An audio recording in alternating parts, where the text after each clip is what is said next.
আমাদের মধ্যে অনেকেই এমন আছেন যারা বাড়িতে কোনো পেট বা পোষ্য রাখতে পছন্দ করেন, কিন্তু কি হবে যখন আপনার নিজের পোষ্য কুকুরটি আপনাকে আক্রমণ করবে? আজকের ভিডিওতে আমরা এইরকমই অদ্ভুত কিছু লোকেদের সম্বন্ধে জানব যারা অদ্ভুত কিছু প্রাণীকে পোষ্য হিসেবে গ্রহণ করেছেন এবং যাদের পরিণতি খুব খারাপ হয়েছে। নাম্বার 1, অ্যানি ওয়াল নামক একজন মহিলা বিয়ার বা ভাল্লুককে নিজের পোষ্য হিসেবে গ্রহণ করেছিলেন। এরপর যা হয়েছিল তা ছিল ভীষণ ভয়ঙ্কর। তিনি আমেরিকায় নিজের স্বামীর সঙ্গে বসবাস করতেন।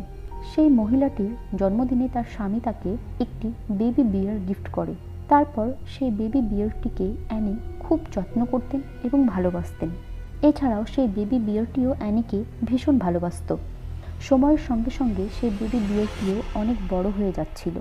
অ্যানি সবসময় তার সঙ্গে সেই বিয়ারটির ছবি সোশ্যাল মিডিয়াতে পোস্ট করত। কিন্তু 5ই অক্টোবর 2009 অ্যানির প্রতিবেশী হঠাৎ লক্ষ্য করে যে অ্যানি নিজের বাগানে রক্তমাখা অবস্থায় পড়ে রয়েছে। এটি দেখে সে তৎক্ষণাৎ পুলিশকে ফোন করে। পুলিশ এসে দেখে যে বিয়ারের খাঁচার বাইরে অ্যানির লাশ পড়ে রয়েছে, আর অ্যানির সেই পালিত বিয়ারটির মুখ ও হাতে পায়ে রক্ত লেগে আছে। যখন অ্যানির পোস্টমর্টম করা হয় তখন জানা যায় যে কোনো কারণে সেই বিয়ারটি রেগে গিয়ে অ্যানির উপরে হামলা করে বসে, যার ফলে অ্যানির মৃত্যু হয়ে যায়। নাম্বার 2, এই ঘটনাটি 2015 সালের অগাস্ট মাসের ঘটনা। একজন 65 বছরের বৃদ্ধা মহিলা নিজের বাড়িতে একা থাকতেন। এই বৃদ্ধার কুকুর পোষার খুব শখ ছিল।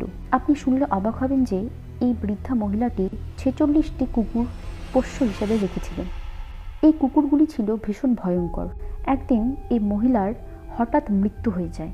যখন পুলিশ এই ব্যাপারটির ইনভেস্টিগেশন করে, পুলিশ বাড়িতে এসে যা দেখেছিল তা ছিল ভীষণ ভয়ঙ্কর।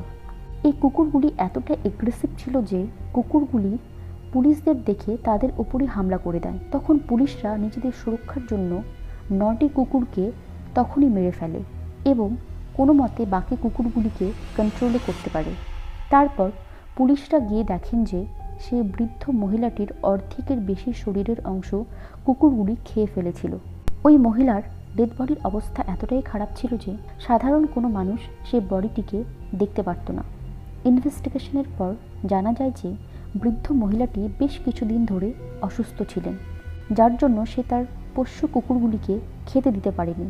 যখন কুকুরগুলিকে খাবার জন্য কোনো কিছু দেওয়া হয়নি, তখন সেই ক্ষুধার্ত কুকুরগুলি নিজের মালিককে ছিঁড়ে খেয়ে নিয়েছিল। আমরা প্রত্যেকেই জানি সাধারণত কুকুর প্রভুভক্ত হয়, কিন্তু কুকুর যখন ক্ষুধার্ত থাকে তখন তারা সত্যি খুব ভয়ঙ্কর হয়ে ওঠে। নাম্বার 3, সিনথিয়া একজন ওয়াইল্ড লাইফ ফটোগ্রাফার ছিলেন। সিনথিয়া বন্য প্রাণীদের খুব ভালোবাসতেন। তিনি তার বাড়িতে সিংহ, চিতা সহ আরও অনেক প্রাণীদের পোষ্য হিসেবে রেখেছিলেন। আপনি জানলে অবাক হবেন যে এই পোষ্য প্রাণীদের জন্য 80 একর জমি কিনে সিনথিয়া সেখানে জু তৈরি করেছিল, যাতে সেখানে প্রাণীগুলি স্বাচ্ছন্দ্যে ঘুরতে পারে। সিনথিয়া এই জায়গাটির নাম দিয়েছিল the centre of dangerous cat. একদিন সিনথিয়ার হাজব্যান্ড যখন বাড়ি ফিরেছিল তখন সে দেখেছিল যে জুর পাশে তার ওয়াইফের ডেড বডি পড়ে রয়েছে, আর একটি বাঘ এই বডিটিকে ছিঁড়ে ছিঁড়ে খাচ্ছে। তিনি ভয় পেয়ে সঙ্গে সঙ্গে রেস্কিউ টিমকে ডেকে নেন, কিন্তু যতক্ষণে রেস্কিউ টিম এসে পৌঁছয় ততক্ষণে সিনথিয়া এই পৃথিবী ছেড়ে চলে গিয়েছিল। ইনভেস্টিগেশনের পর জানা যায় যে এই জুয়ের সবথেকে বড় বাঘটি জুতে থেকে থেকে বিরক্ত হয়ে গিয়েছিল। একদিন সকালে যখন সিনথিয়া জুতে যায় তখন সেই বাঘটি চুপ করে বসে থাকে সিনথিয়ার আসার অপেক্ষায়। যখনই সিনথিয়া সেই জুতে প্রবেশ করে তখনই বাঘটি সিনথিয়ার উপর আক্রমণ করে ফেলে। এর ফলে সিনথিয়া মারা যায়। ভাবুন একবার যে এই মহিলাটির কতটা দুর্ভাগ্য যে এত লক্ষ লক্ষ টাকা খরচ করে সে নিজের মৃত্যুকেই এতদিন ধরে পুষছিল। নাম্বার 4, এই ঘটনাটি গ্র্যান্ট উইলিয়ামস নামক একজন ব্যক্তির। আমরা জানি যে পৃথিবীর মধ্যে ভয়ঙ্কর প্রাণীগুলির মধ্যে পাইথন অন্যতম, আর কিছু লোক এই ভয়ঙ্কর প্রাণীকেও নিজের পোষ্য হিসেবে গ্রহণ করতে পিছুপা হয় না। এই ব্যক্তিটি একটি বড় আকারের পাইথনকে নিজের পেট হিসেবে রেখেছিলেন। সেই পাইথনটিকে তিনি খুব ভালোবাসতেন, নিজের হাতে খাবার খাওয়াতেন। একদিন উইলিয়ামের বন্ধু তার সঙ্গে দেখা করতে এলে তার বাড়িতে অনেকক্ষণ ধরে নক করার পরেও উইলিয়াম দরজা খোলে না। তখন উইলিয়ামের বন্ধু কিছুটা ভয় পেয়ে পুলিশকে ফোন করে।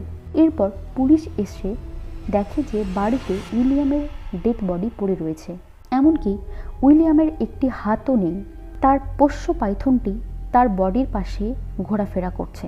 আসলে উইলিয়াম যখন তার পেটটিকে খাবার দিচ্ছিল তখন তার পাইথনটি খুব ক্ষুধার্ত ছিল, যার ফলে সেই পাইথনটি খাবারের সঙ্গে সঙ্গে উইলিয়ামের হাতের ওপরে আক্রমণ করে এবং তারপরে উইলিয়ামকে মেরে ফেলে এবং ধীরে ধীরে উইলিয়ামকে খেতে শুরু করে। নাম্বার 5, আলেকজান্ড্রিয়া হল নামক একজন মহিলা পাখি খরগোশ পোষার খুব শখ ছিল। তিনি তার বাড়িতে তোতা, খরগোশ, পায়রা রেখেছিল। একদিন হঠাৎ আলেকজান্ড্রিয়াকে বিষাক্ত একটি সাপ কামড়ে দেয়। সে তাড়াতাড়ি হসপিটালে যায় নিজের চিকিৎসার জন্য। আসলে খুব বেশি মাত্রায় তার শরীরে বিষ ছড়িয়ে গিয়েছিল, যার জন্য ডক্টর খুব চেষ্টা করেও তাকে বাঁচাতে পারেননি। এই মহিলার মৃত্যুর পর পুলিশ যখন তার বাড়িতে যান তখন তারা যা দেখেছিল তা ছিল আশ্চর্যজনক। তিনি তার বাড়িতে 9টি সাপ, বন্য গিরগিটি, এমনকি কুমিরও রেখেছিলেন। আসলে সে পাখি আর খরগোশের সঙ্গে সঙ্গে এই ভয়ঙ্কর প্রাণীগুলিকেও তার বাড়িতে রেখেছিলেন, যেটি সে বাইরের কাউকে জানাননি। যে সাপটি তাকে কামড়েছিল সেটি ছিল তারই পোষ্য স্নেক। আপনাদের কি মনে হয় এই সব বন্য প্রাণীদের বাড়িতে আশ্রয় দেওয়া বা পোষ্য হিসেবে রাখাটা কতটা সঠিক? আমাকে কমেন্টের মাধ্যমে জানাবেন। আর আমার চ্যানেলটিকে সাবস্ক্রাইব করার অনুরোধ রইল। ধন্যবাদ।